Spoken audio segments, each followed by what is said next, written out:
quiet. This is a special edition. We're doing a late night show just this week. Um, I wanted to sit here and not miss you guys because that's the thing. We weren't going to do the show today, but I was like, no, we need to do the show today. People cannot miss this topic. It's a topic that they need to hear about. It's a topic that they need to give self reflection on. And we are going to deliver it no matter which way, how. So, as you guys know, I always start the show off with this. This is not a platform for hate or discrimination. Everybody has their own points of view, right? So this topic, which is a very taboo topic, you got some leftists that are going to say it doesn't matter, it's their past, whatever. And then you have the rightists that say it should matter because it shows that their level of decision making, especially if they haven't changed. So we are going to discuss it tonight and have a fun time doing it. And we want this podcast to be fun, guys. But before I continue, please like, share, subscribe. Help us get to 1,000 subscribers. We'll keep pushing the content. You guys keep engaging with us, and we will keep delivering fun and engaging content. I want to start making the podcast more fun for myself. And I know Anthea wants to start making it more fun for you guys. And again, we also want our audience to be able to engage with us. So let me do the promo video and then we will get started.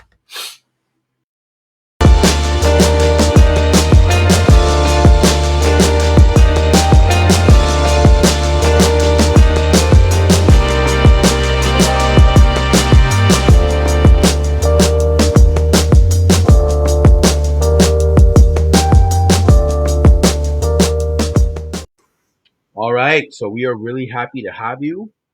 We are going to share the video. We're going to break it down because it's Share Video Mondays. So we are going to break the video down.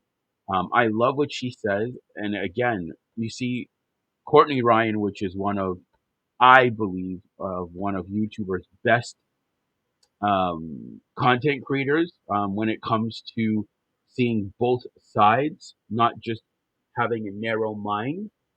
So her link is going to be down below for you guys to go and follow her. We're going to provide the full video down below for you guys to like her content. Please go over there, like, share, subscribe. And again, let's get into today's topic. Let's hear what Miss Courtney Ryan has to say about a partner's body count so we can squash this, because that's the thing. When we constantly have to keep having the same discussions over and over again because some people feel this way and other people feel that way, it's like, yo, it's your preference. Like, you know what I mean? It's your life. You decide what you bring into it or not. Now, you'll have some people saying you're wrong, you're right. No, it's not. If it's not your choice to make, you should not have an opinion on it, right? You should only have an opinion on it if it pertains to who your life is, right? But so many people are always trying to convince somebody that their opinion is wrong. Everyone's entitled to their own different opinions. You don't have to like it, but don't try to change their opinion. Let them have their opinion. It's their life. They can live it however they want to. So we're going to hear what Miss Courtney Ryan has to say about body count. And today I have a very hot topic to talk about, and that is body count. And the reason why I decided to make a video about this is because probably every day I get questions that say, Courtney, what are your opinions on body count? Courtney, what do I do if this girl has a high body count? Courtney, what do I do for this? What do I do for that? What do you think about body count? So today I'm going to go over body count and what I think about it. And I'm also going to touch on hookup culture as well, because obviously the two go hand in hand. So when we're talking about body count here, there's a ton of different things to consider, but I want to start with the most obvious one.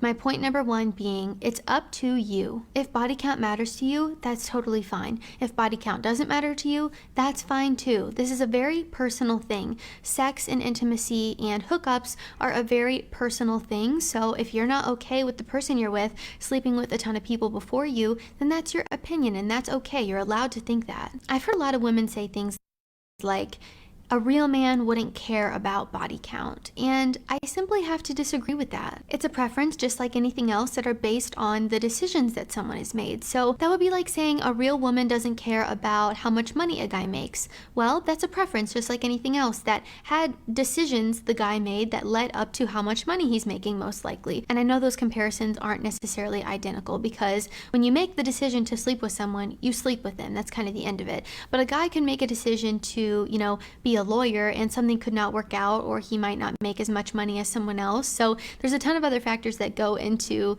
the second example I gave there. But when you're making decisions to sleep with people, you're just sleeping with people. That's another number onto your body count. And that's really all there is to it. There's not really anything else that goes into it. It's as simple as that. So really my point in saying that is that it's a preference someone has based on the decisions that the other person made. And I don't think that we should be guilt tripping people into caring or not caring. It's a personal preference, and I'm simply not okay with shaming someone based off of their preference. So whether you care or whether you don't, that's totally up to you, and that's a personal decision. And I don't. Here's a check from Audible for $1,200. Here's another one for. I don't think we should be shaming. Sorry about that. There were ads. So, I love what Miss Courtney Ryan said. It's a personal preference. We should not be shaming somebody for their preference. If you do that, you're literally nope. Because at the end of the day, it's their life. Like I said, you're not included in that decision. So it's like, again, what she's saying is, if body count matters for you, don't feel bad for it. You're basing it off their past decisions. You shouldn't feel bad for that. If body count doesn't matter to you, that's fine too. But there is too much of guilt shaming and making people feel bad for thinking that way. See, I never tried to change somebody's mind on how they feel about body count. I don't, because I don't have the time to change your mind. If your mind's already made up that it's either A, important to you, or B, it isn't, cool. Doesn't matter, because I'm not included in your decision making. You are, right? So if you're going to date somebody and body count matters to you, it matters to you. If it doesn't, it doesn't. We leave it alone. We're not here to shame people, make them feel bad and say, "Oh, you're such this because you care about body count, you care about the past." Yo, that's their preference. Honestly, because at the end of the day, for some people that care about body count, if you're able to make those type of decisions, what else type of decisions are you going to make? You see what I'm saying? Like, let's say hypothetically it's a guy dealing with a woman and she has like 40 bodies. He's in his mind of, man, out of all those 40 guys, you've made all these poor decisions and I'm going to be guy number 41. He might not be on board with that, but it's the same thing with a woman. A woman might not want a promiscuous man. To some degree, she wants him to know what he's doing, but if he's like, yeah, I got like 100 bodies, she might be like, I don't know if I really feel comfortable with that. And that's what I'm saying. Nobody should be shaming anybody for their preferences of what they have when it comes to A, their relationship that they're choosing to engage with, or B, who they're having sex with. It's a choice excluded from you. It only counts if you're involved with that individual. So if you meet someone and their body count is high and you say, hey, I think you're great, but I don't think this works for me, they shouldn't be like, oh, you're so mean. No, like, it's their personal preference. Take the L like a champ. Stop being childlike. Take the L like an adult. Okay, you feel that way? No problem. You move on. But there's too much of people acting like children. I'm not saying you're a child, but I'm saying your mindset is a child. Because again, I've always said the past doesn't matter, but a lot of the decisions you make can impact your present. They can. You can't just wash them away. It's like if you've gone to jail for 5 years and then you get out and you have a hard time finding your job, you can't get mad at that. See, your past of what you did in your past is affecting your present. And you can't get upset that has happened to you. You have to kind of deal with the consequences in the present day. So let's let Miss Courtney Ryan continue her thought. blaming each other for what we decide to do with our lives and with our bodies. You just simply don't have to be with a person that does that. If you're a guy who doesn't want to be with a girl that slept with a ton of people, that's fine. That's a preference. Leave it at that. But you also don't have to go around and shame the girls that decide to do that. You can just choose not to be with them. It's really as easy as that. And quite frankly, it's none of your business. So that's the first thing to consider. And obviously it's the most important because it's such a personal preference, okay? That's the most important thing that I want you guys to realize. You don't have to feel the same way about it that your best friend does. Your best friend doesn't have to feel the same way that the neighbor down the street feels about it. So it really is a very personal thing.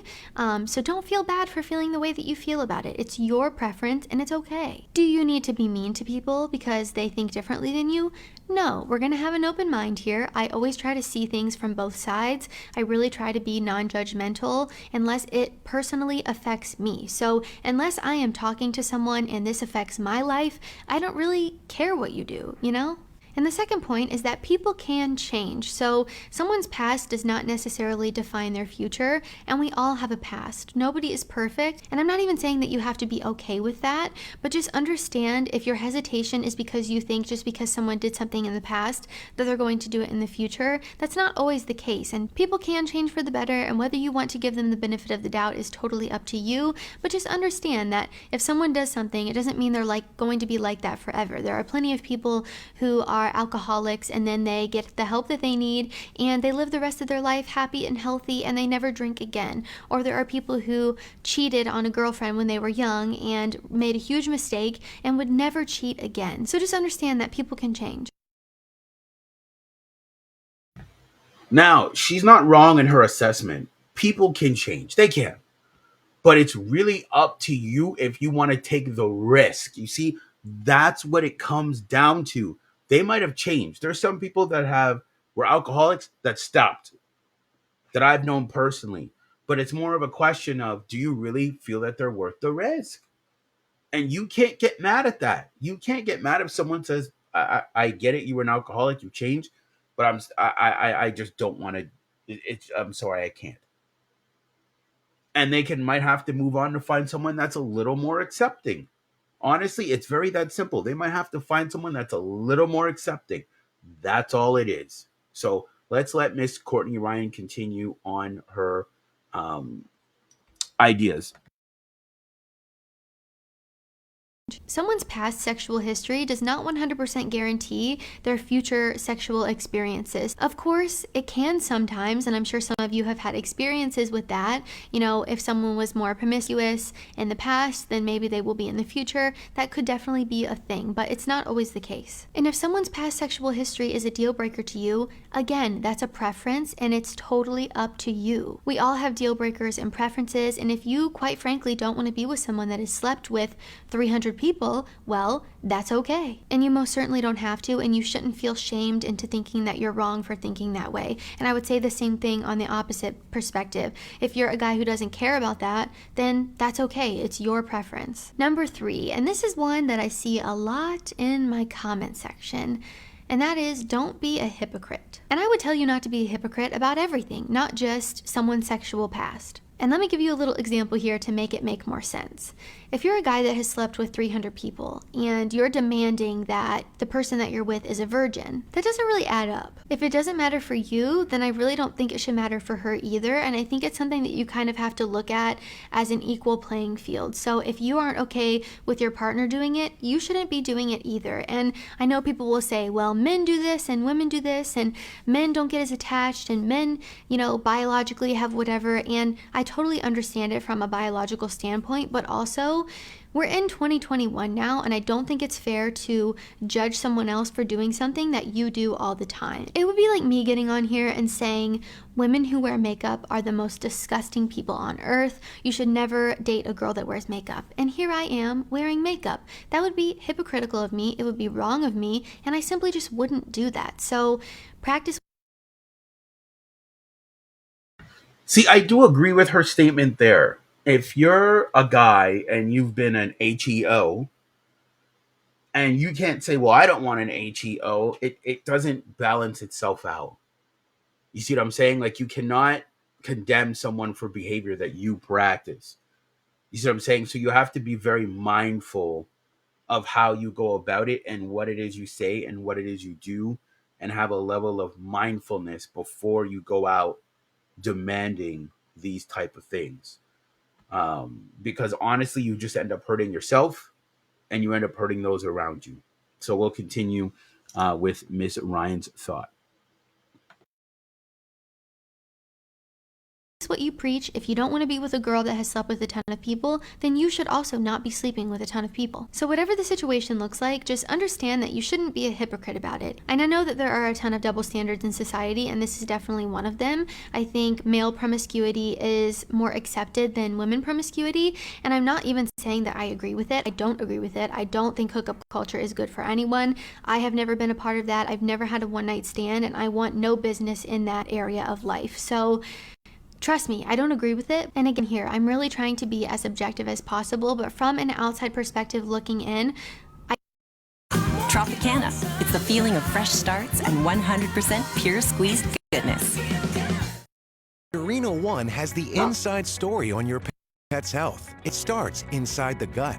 With Purina, I don't think it's fair to be a hypocrite, and I don't think it's okay that one person can do something and another person can't. If you're saving yourself for marriage and it's incredibly important to you that the person you're with is a virgin or hasn't been with anyone else, and you also haven't been with anyone else, then that's totally fine and that makes complete sense. And you're not being a hypocrite for that, even if maybe you've done something in the past. And I understand that men and women are biologically different. I totally understand that. From a science perspective, I get it, but I also don't think that sexual promiscuity is healthy or good for anybody, and I would not tell men or women to do that, and I also wouldn't shame women and then tell men that it's totally fine to do it. I think it's important to not be a hypocrite and to be the person you want to attract. So if you want to be with someone who hasn't slept with a ton of people, maybe you should rethink how many people you're sleeping with. And another point that I wanted to bring up is that I've seen a lot of people say that you shouldn't even ask the person that you're with how many people they've been with. And as someone who is incredibly nosy and curious about this because I care about it, I think it's okay to ask as long as you're okay with hearing the answer. So don't ask a question that you don't want to hear the answer to. So if you know you're a person that can't deal with this and you don't care, then maybe just don't ask. And just being totally transparent, I have always been a person that asks because I care about the answer. I personally would not want to be with a guy that had slept with 300 girls. It would just be a sign to me that our values and morals do not align, and it would be a huge red flag for me. Wow, I love what she said. She said a handful there, but let's discuss it. You see what she said, that she would never date somebody that slept with a lot of people. It's a moral thing. We have different morals and principles. And I'm going to give my opinion at like the very end. But you see, like, I love it how she's like breaking it all down, saying that like we need to stop condemning people for decisions that we are not a part of. It should only matter to you if you're in that decision. So just like me, I openly say, if I'm dating someone, like, and I'm talking like we're romantically involved, body count matters to me. And I am going to ask because I have no problem with the answer. But you see, some people don't care. To me, it matters. I'm not going to flat out just ask it, but if we're getting serious, I'm going to bring it up. But I have no problem bringing up mine either. That's the thing. I will bring it up.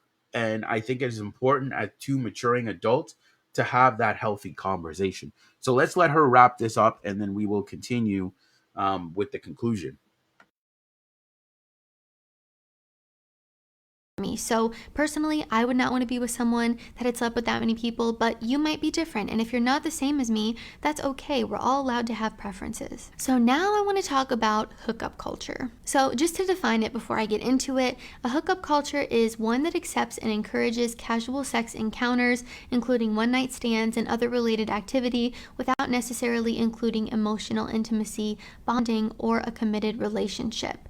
It has also been called non-relationship sex or sex without dating. This might work for some people, but just to put it simply, it doesn't work for me. I think there are a ton of negatives that come along with hookup culture that society chooses to ignore because it's been so glamorized and like idolized, and for the life of me, I can't begin to understand it. But I believe if something is being encouraged or promoted, then the negatives and the consequences that come along with whatever it is should be highlighted as well. The same way that OnlyFans has been so glamorized in society and social media, nobody wants to talk about the negatives. And if you talk about the negatives, then you're a pick-me girl or you hate sex workers. And it's just like this whole big thing that isn't even true. It's just making sure that people are educated before they do something. And I think the same thing is happening with hookup culture. People are doing it thinking it's the cool thing to do because it is so glamorized in society. And people tell everyone to sleep around, and you don't want to be with the same guy forever. You want to have a different sex partner every weekend.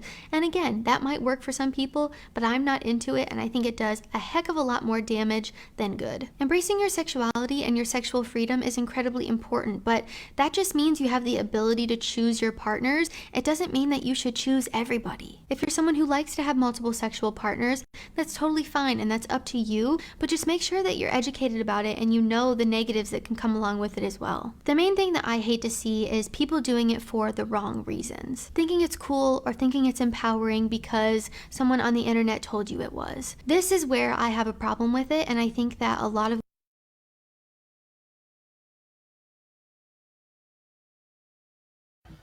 Okay, so we're gonna wrap this up quickly. I don't agree with hookup culture for many reasons. I think it causes more damage than it does help people. It creates more emotional bonds and ties. And she's absolutely right. That life is glamorized. Like, oh, just hook up with a bunch of people. It's totally fine. You'll be okay. And it's not. It causes more harm than it does good. Let's be honest about that, right? You add more bodies to your notch count. You get more emotionally attached, you get more pain in your life. Like, why would you want that? But you see, that's the thing.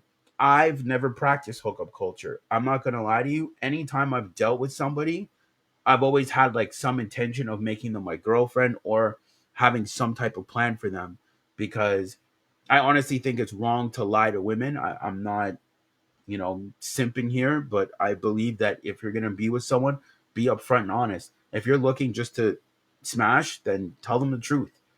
Give them that opportunity to say, no, I'm not looking for that. I want a relationship. Give them the opportunity, right? And again, we're not here to shame. If you like hookup culture, you like hooking up with different women, different guys, yo, do whatever it is you want to do. But I know that for myself, it's not something I've really partaked in. It's not something I really encourage. And it's not something that I support, like telling people to go do that. I tell people to get right with themselves, be the best version of themselves, grow themselves. And eventually, if you're a man or a woman, pick better. But I love what Courtney Ryan said is you shouldn't be giving access to everybody. You know what I mean? Especially when it comes to who you have sex with. You should be a lot more mindful. You should be a lot more educated. You should make better decisions when it comes to who you have sex with and not heat of the moment decisions, because it's those heat of the moment decisions that get you into bad consequences. Having a child with someone you don't want to have a child with, maybe catching a disease, maybe tying your soul and spirit, if you believe in those things, to someone that you're not supposed to be tied to. Because even on the back end, detaching your soul and spirit from someone is actually very, very hard. Very, very hard, even on a psychological level, right? Because you guys have become one flesh. Some people don't see it that way. I do. You guys have become one flesh. So think about it. You might have become one flesh with someone that's not built for you. And you've now become one flesh with that individual. Why would you want to become one flesh with someone that's not for you? I always say it like this. And I told someone this earlier. Does everybody have a black card? No, because they can't afford to play in that sandbox. So you need to think the same way about yourself and your body count and how you go about things. Not everybody should have access to you. Doesn't mean they're bad people, but not everybody should have access to you, especially maybe on a sexual level. They might look good, but don't say, hey, you're only good for a night, because that one night could ruin your life. You know what I mean? So I really agree with a lot of the things that she said about being mindful and being aware. And I think, honestly, as I said on this podcast, we're here to encourage and acknowledge people and help them make better decisions. But also at the same time, we're not here to shame anybody. And for me, that gets my blood boiling when people start shaming people, because I start to think that you have emotional damage. Because why are you so upset that this person has this opinion that has nothing to do with you? Right? If they don't want a woman with a high body count or a man, who are you to say, well, why do you care so much and blah, blah? It's none of your business. You're not dating that individual. Leave them alone. Let them have their opinion. They're not hurting anybody. Right? And again, it comes down to personal preference. To some people, it's going to be important. To others, it's not. Leave it be. So hopefully you guys took something really away from this podcast to make better decisions, because honestly, as a man, I am very pleased that now where I'm at, I'm learning to make better decisions. I can openly tell you guys that when it came to dealing with women on the sexual spectrum, I made some bad decisions. There were some women I should have never dated. There's some women I should have never been intimate with. It was a learning experience. It wasn't a bad experience, but it was an experience nonetheless. But it's like at the same time, I learned to stop repeating my mistakes and do better and be better. I know it sounds really redundant to say that, but it rings true. Why are you putting yourself in compromising positions all the time, emotionally, sexually, or whatever? Right? So, again, just be mindful of the choices you make when it comes to your life and your body. Take care, and we will see you guys on Wednesday.